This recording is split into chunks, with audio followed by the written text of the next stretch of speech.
This video is going to be real quick because it's just about some of the background of the Federal Reserve System, which is the central bank for the United States. So a central bank is an institution that oversees and regulates the banking system and controls the monetary base. So that is in, econ speak, what the Fed does for us. So it was created in 1913 out of a response to the Panic of 1907. So basically, there was a big run on the banks, big problem, and the banking industry stepped in and saved the system themselves.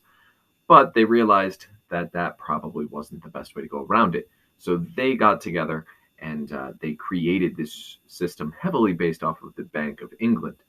Um, so it was created in 1913 after it, goes through the necessary parts of Congress and whatnot, and it establishes centralized control of bank reserves, and it is open to inspection, and forces those banks to be open to inspection as well.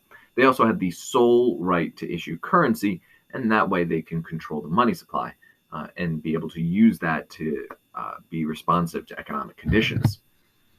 Now, in terms of structure, there's three major things you have to know. One, there's a board of governors that oversees sort of everything. Members are appointed by the President of the United States with Senate approval, and they usually have long terms in order to insulate from political pressure. Generally speaking, there isn't a lot of turnover when it comes to the board of governors, including the chairperson of the Fed. Normally, they serve for multiple terms, and it's common for presidents to reappoint people to the Fed at least for a couple of terms. At least once, maybe twice.